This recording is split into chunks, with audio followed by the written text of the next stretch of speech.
What is up, guys? Welcome back to another diecast review, and this is of Alexander Rossi's 2021 Napa Auto Parts Andretti Autosport Honda, obviously in 1:18 scale by Greenlight Collectibles. So this is one of the first 2021s that received its pre-production photos and were released to us by Greenlight. And this happened about the same time of preseason testing at Sebring. So it's really nice because they changed the livery. Honestly, if they didn't change it, I wouldn't have bought this car. And I have to say, the new Andretti livery looks really good, and especially on this car. This car probably looks the best out of the bunch because of the yellow, red, and dark blue. I mean, it just blends together really well. So let's go ahead and take a look at this car. So on the front wing, we got the Andretti Autosport logo and the typical silver nose that we've come accustomed to. Auto Nation, and then we have Dallara, Genesis, DHL, Gamebridge. Wow, that's a number order. So we got 26, we're missing 27 obviously. Then we got 28 and 29, and no 98 because Marco's gone. Who said that? Who hates Marco? Nobody hates Marco. It's Marco's year. We have the old shock cover. Again, this is one of the earlier 2021s. I'm curious to see if they will roll out the new shock cover design that comes with the road course cars on the oval cars, because that design is actually more accurate. I'm curious. Anyways, on the shock cover, we got Kinetic Vision 27 and Napa Auto Parts.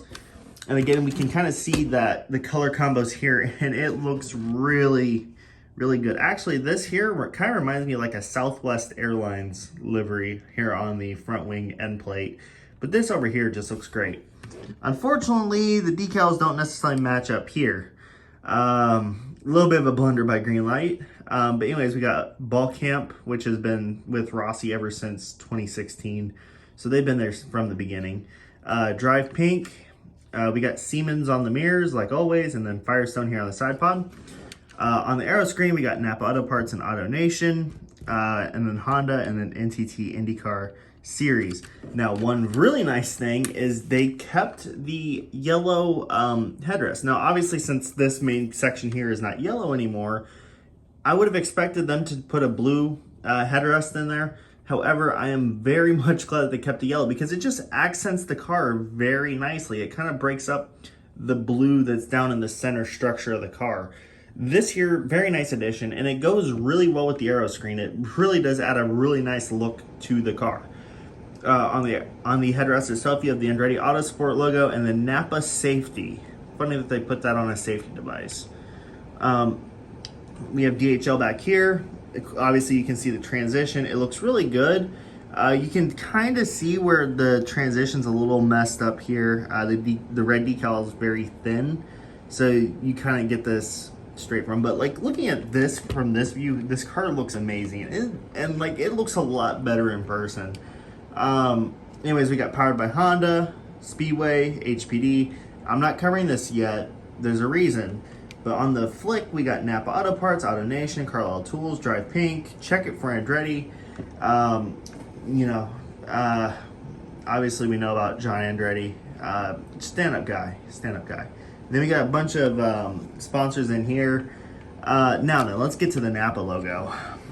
You have to look really closely, but you can see it where you can see the multiple decals applied. The white decals just seem to be a little too thin, and it really, you can kind of see the blue through the decals, and then you can see kind of the layover points, like right here, like right there and all that. It looks a little bit sloppy. Now then, I'm gonna play devil's advocate to my own point and say that I would rather have that than the 2018 car. If you don't know what I'm talking about, Google search 118 Alexander Rossi 2018. It's bad. It's like the Napa logo is like stretched all the way like along the side pod. That's really bad. I think they could do a better job of this. Maybe use a little bit of a thicker decal so you're not getting that bleed through and you're not seeing where like the na and the p are two separate decals. Otherwise, you know, decent job. Again, better than 2018. you have Alexander Rossi. We have militarymotorsports.com, which was back in the day kind of like one of Alexander Rossi's kind of filler sponsors, where like they were there in the races where Napa wasn't and nobody else was. Again, a filler sponsor.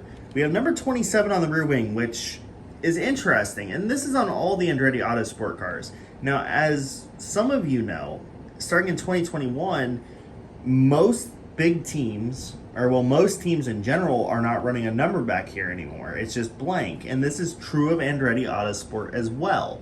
They stopped running this number back here. Now, for whatever reason, I don't know. Team Penske started it last year at the Indy 500, and then Ganassi, Andretti, Arrow, McLaren, Schmidt-Peterson. I still call him Schmidt-Peterson.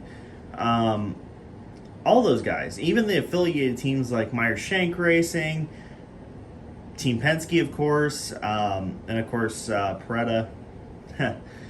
They all don't run this anymore. Now, some of the smaller teams, they do. But you're very hard-pressed to find them. On the back, it's the same profile that we always get with the diffuser, which this was the first year that this diffuser is accurate for the oval configuration car. They actually do run this straight now instead of this being wide open. So, green light, your fuck-up actually turned out to be correct at some point in time. Anyways, this side is pretty much the same, just no fuel Buckeye, and it looks really good. And if you compare it, we're gonna focus over there, and then we're gonna bring this guy in. If you focus on the 2000, or when you look at the two, between the 2020 and the 2021, it's a big difference. The new livery definitely accents the colors a lot better. This livery has basically gone unchanged since 2017. And you can even say 16 kind of, but the big, in 2016, obviously, he didn't have the big Napa logo. It had a small Napa logo with auto parts on the side, blah, blah, blah. But I think this right here is a very welcome and pleasant step forward in just kind of the aesthetic of the car in general. And again, the yellow headrest does very much accent the car nicely. So does the yellow fin along the engine cover. I mean, what else can I say? I mean, it's a very good looking car. Despite the one inaccuracy with the rear wing, I don't really fault Greenlight because this is based off of the render that they got pre-season, and I'm pretty sure the whole we're not running numbers on the rear wings anymore didn't come in until later. But overall, though, this is a fantastic looking car. I would definitely recommend getting it. Now, one thing I forgot to mention is if you look right, well, I might have to set it down and adjust. You can see this, you can see a little scratch on it where the yellow kind of shines through. It's unfortunate, but it is what it is. Oh yeah, and you have number 27 up here. But it is a fantastic looking car. Yeah, that's that's a lot better. Definitely get it. I definitely, a lot of people will get it because it's Alexander Rossi, and you know, here's a question to pander. Question of the day to pander. Where would Alexander Rossi be if he did not win the 2016 Indy 500? Tell me what you think. Just comment. Comment where Alexander Rossi would be if he did not win the 2016 Indy 500. Would he kind of fade into obscurity, or would he have eventually found his skill in IndyCar? Just taking a little bit more time. I don't know. I'm very curious to hear what your thoughts would be on the subject. But anyways, that's really it for this review, guys. Thanks for watching, and we will see you in the next video. Peace out. Peace out.